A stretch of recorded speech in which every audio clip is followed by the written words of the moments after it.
참으로 헷갈리는 장세입니다. 오늘 달러 인덱스 같은 경우 상승 101.94포인트를 기록하고 있는 가운데 미국 증시는 혼조세. 비트코인 같은 경우는 어제 잠깐 불을 뿜었었다가 28,220달러에서 열을 식히고 있는 과정 속에서 이더리움이 1,900달러대까지 껑충 뛰어 올라왔습니다. 최근에 계속 반복되어 온 그런 추세이긴 합니다만은 상승이다, 하락이다 의견들이 계속해서 엇갈리고 있는 상황입니다. 오늘 나온 정보들이 부디 여러분들께서 앞으로의 시장을 판단하시는데 도움이 될 수 있기를 바라보며 오늘 영상 시작해 보도록 하겠습니다. 미국 경기가 계속해서 가라앉고 있습니다. 일자리들이 확 줄었다. 미국 고용 둔화 신호에 경기 침체 공포가 다시 한번 확산되고 있다. 이거 완전 뒷북이죠. 그전부터 미국 경기는 좋지 않았었고 일자리들 또한 지속적으로 아작나고 있었습니다. 자, 그런데 이제 와서 새삼스럽게 무슨 이런 말을 하는 것인가? 급격한 금리 인상에도 튼튼했었던 고용시장, 이 조작으로 만들어진 고용시장이 지난달 위기은행 전부터 둔화됐다는 신호가 나타난 것이다. 그렇지만 여기서 반전이 있죠. 좋은 소식은 고용 둔화라는 성적표를 받아든 연준이 긴축 사이클을 끝낼 수 있을 것이다라는 기대가 커지고 있다는 것입니다. 올해 안에 금리 인하가 한번 나올 수 있을 것인가? 이런 상황 속에서 연준의 대표적인 매파라고 볼 수가 있는 로레타 메스터 클리블랜드 연준 총재 같은 경우는 인플레이션 억제를 위해서 올해 금리를 5% 위로 끌어올리고 당분간 그 수준을 유지해야 된다라고 이야기를 했습니다. 그러다가 은행들 줄도산나면 님이 책임질 거임, 책임도 못 질 거면서 이빨은 그냥 자신있게 털어대죠.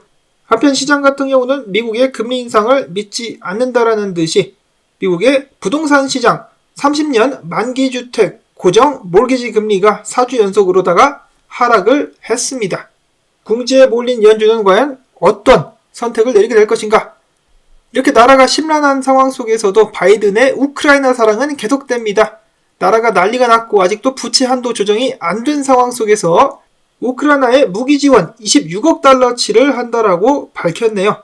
곳간의 모든 살림을 전부 다 우크라이나에 퍼주고 있는 조 바이든 대통령.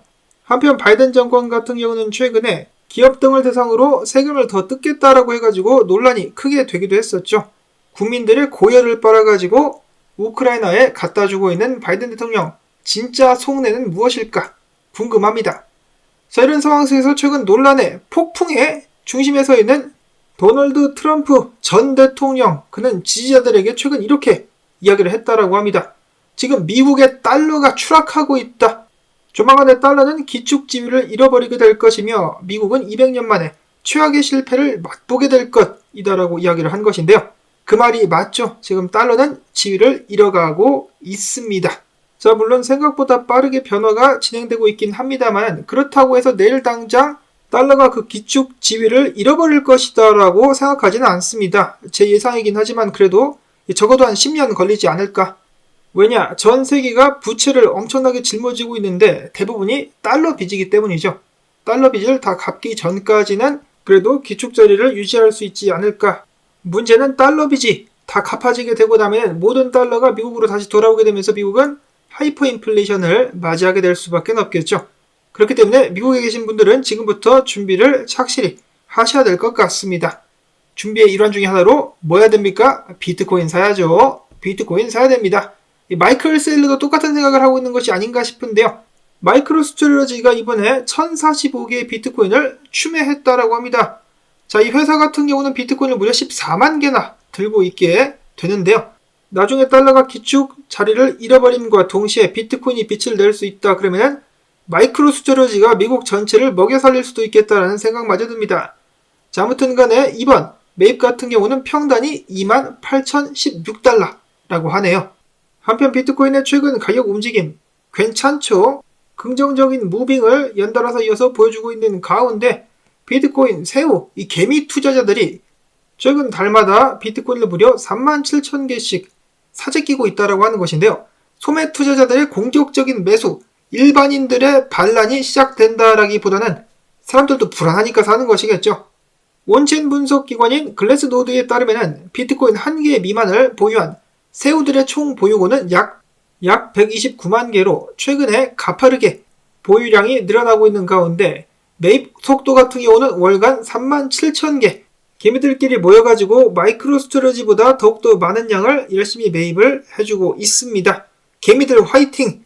만약 나중에 세력들이 흔들더라도 흔들리지 않으면서 계속해서 물량을 차곡차곡 쌓아 나아가기를 바랍니다.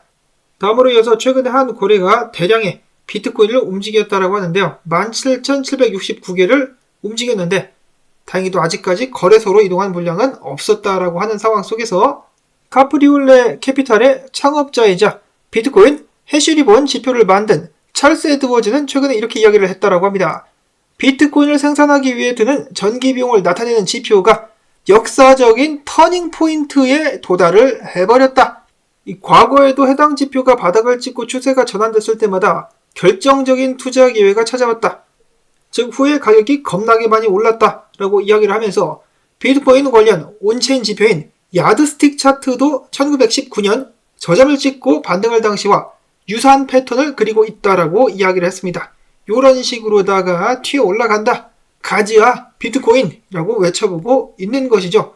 자, 그런데 분석가들의 의견은 저마다 굉장히 엇갈리고 있습니다. 첫 번째로 저스틴 벤의 분석가 달러 차트를 보면서 이렇게 이야기를 하고 있습니다. 달러가 완전히 녹을 것이다 라고 사람들이 생각을 하는데 지금 보면은 주요 지지선에 걸터 앉아있다. 자, 근데 최근에 지지선 다 무너뜨리면서 내려온 것도 사실이긴 하지만은 일단 다시 한번 결정적 지지선에 걸터 앉아있는 달러, 지금부터 쌍바닥 찍고 올라가게 된다면은 위험 자산들이 오히려 위기에 몰릴 수 있다라는 것이겠죠. 그러면서 비트코인 같은 경우도 지금 강력한 주봉 저항에 맞닿아 있는 상황이기 때문에 이걸 뚫고 올라가기 전까지는 지금 현재 상황을 크게 낙관해서는 안 된다라고 이야기를 해주었습니다. 그렇죠. 강력한 저항입니다. 이걸 뚫고 올라가지 못한다면 떨어지게 되겠죠. 자, 이런 상황 속에서 4시간 봉을 봤을 때 상승 추세가 일단 무너진 상황. 그리고 바이낸스에는 비트코인의 희망 회로를 다 때려 부수려는 듯이 매도벽이 어마어마하게 펼쳐져 있었습니다. 이거를 다 뚫고 가격을 올려야 되는데 정말 올라간다면 올릴 수도 있겠습니다만은 일반적으로는 꽤 두터운 매도벽이라서 뚫기가 쉽지 않을 것으로 보여지고 있습니다. 단기적으로 살펴봐도 지금 비트코인은 해당 구간에서 와리가리를 때리고 있는데 최근에 상단을 받고 내려왔기 때문에 아무래도 26,500달러까지 한번 내려가지 않겠느냐. 매크로 CRG 분석가 같은 경우는 그 전에 먼저 일단 27,200달러까지 한번 내려가지 않겠느냐. 월요일에 나왔었던 가격 움직임에 따라 가지고 월요일 저점까지 한번 내려갈 수 있지 않겠느냐라는 분석을 남기기도 했었습니다. 그 외에 카스틸리오 트레이딩이라는 분석가 같은 경우는 인내하라. 일단 3만 달러 한번 가게 될 것이다. 3만 달러 갔다가 큰 조정이 나올 수 있지 않을까. 이런 식으로 예측을 하고 있었습니다. 비트코인이 저항 바로 아래서 축적을 하고 있다는 것은 한번 뚫으러 가겠다는 의미로 해석을 해볼 수도 있을 것 같은데요. 다시 한번 도전하게 된다면 과연 상단 저항을 한 번에 뚫고 올라가서 안착까지 할 수 있을 것인가? 아니면은 계속해서 축적을 하고 있는 동안에 알트 시즌이 한번 오게 될 수 있을 것인가? 많은 사람들이 기대를 크게 가져보고 있습니다. 비트코인이 크게 떨어지지만 않는다면 지금 알트코인들 분위기가 좋죠. 최소 비트코인이 횡보만 해준다면 이더리움을 선두로 알트 시즌 다시 한번 거하게 시작될 수 있지 않겠느냐. 많은 사람들이 기대감을 크게 모으고 있습니다. 자, 차트상으로 봤을 때는 블런츠 분석가도 과거 2019년 비트코인과 같이 이더리움 장대 떡상양봉이 나올 것이다. 호네어스 분석가 같은 경우도 1840달러를 지켜주는 한 이더리움은 지속적으로 상승할 수 있을 것이다. 2000달러까지 오를 수 있을 것이다 라는 긍정적인 분석 등등을 내놨습니다. 거기다가 이더리움 슈포지션도 다시 한번 몰려들고 있다고 하는데요. 이거 청산시키면서 이더리움 가격 올라갈 수 있는 가능성 많이 있겠다라고 볼 수가 있겠습니다. 아마도 이 숏을 치는 사람들은 비트코인이 저항 바로 아래에 있기 때문에 이더리움도 같이 떨구지 않겠느냐. 그리고 추가적으로다가 이더리움 같은 경우 조만간에 스테이킹이 풀리게 되면서 잠재적으로 많은 매도 물량이 나올 수 있다는 것 때문에 숏을 치고 있는 것이 아닌가라는 생각이 들기도 하는데요. 대략적으로 7일 정도 남았습니다. 7일 정도가 지나게 되고 나면은 상하이 및 카펠라 업그레이드가 마무리가 되게 되면서 매도 물량이 나오게 될 것인데 암호화폐 분석업체인 K33, K33의 보고서를 봤을 때 대략적으로다가 매도될 수 있는 이더리움 물량이 무려 24억 달러 상당이나 될 수도 있다고 합니다. 보상 출금 물량이 110만 개, 셀시우스 파산 영향으로 인한 출금 물량이 15만 8천 개, 거기다 추가적으로 크라켄이 미국 투자자들의 이더리움을 언스테이킹 할 가능성도 큰데 120만 개가 추가적으로 풀리게 될 수 있다라고 하는 것입니다. 당연히 이 중에서 실제로 매도가 얼마만큼 될 것인지는 아무도 모릅니다. 뚜껑을 까봐야만 알 수 있는 부분이기 때문에 지금 당장은 당연히 지켜볼 수밖에 없겠습니다. 비트코인 빼고 이더리움만 놓고 봤을 때는 분석가들은 지금 상황을 굉장히 긍정적으로 보고 있는데 알트코인들도 이더리움이 상승하게 된다면 다 함께 손에 손 잡고 올라갈 수가 있겠습니다. 추가적인 분석으로 블런치 분석가 같은 경우는 패치 AI 조만간에 과거에 그랬었던 것처럼 이번에도 한번 크게 쏘지 않겠느냐라는 기대감을 가지고 있었다라고 하네요. 반면에 이번 달에 물량이 대규모 풀리는 암호화폐 프로젝트들도 있습니다.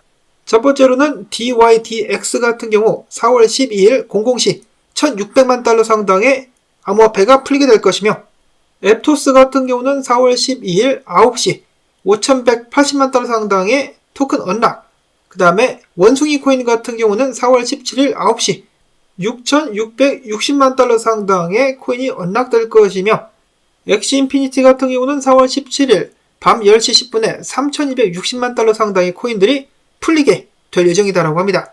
알트코인들 투자하시는 분들께서는 참고를 해주실 수 있기를 바라고요. 다음으로는 바이낸스 관련된 소식, 두바이가 바이낸스에게 바이낸스의 오너십 구조, 거버넌스 및 감사 절차에 대해서 좀 더 구체적인 정보를 내놓으라 라면서 요구를 했다라고 합니다. 자, 두바이도 살짝 바이낸스를 압박하려는 것인가? 이어서는 본인을 FTX의 채권자라고 주장을 하는 익명의 트위터 사용자가 이야기하기를 조만간에 거래소 FTX 2.0이 출시될 수 있다라고 밝혔습니다. FTX 거래소를 재가동시켜가지고 그 수익금으로 피해자들에게 보상을 해주는 그런 방안이라고 볼 수가 있겠는데요. 지금 FTX의 청산을 담당하고 있는 사람도 이 부분에 대해서 잠깐 언지를 한 적이 있었습니다. 그래서 충분히 가능성이 있는데 이렇게 해서라도 피해자들의 돈을 꼭 되돌려줄 수 있으면 좋겠다라는 바람을 가져봅니다. 마지막으로는 추가적으로 드러난 테라와 루나 관련된 사실, 도건우가 일당들 같은 경우는 본인들의 프로젝트를 띄우기 위해서 2019년부터 지난해 초까지 국내 암호화폐 거래소 3곳에서 자전거래를 겁나게 돌렸다고 합니다. 이건 그냥 완전히 사기꾼들이죠. 이 정도면은 김치코인들에 대해서 트라우마가 생길 정도가 아닌가 안타깝습니다. 언젠가는 국내에서도 제대로 된 코인 및 개발이 이루어질 수 있기를 바라보면서 나온 정보들 도움되셨다면 토마토밭 도와주기, 광고 영상 한 편만이라도 마지막까지 재생을 시켜줌으로써 시청료 광조댓 해주기 부탁을 드리며 저는 다음에 새로운 소식 가지고 인사를 드리도록 하겠습니다. 안녕히 계십시오.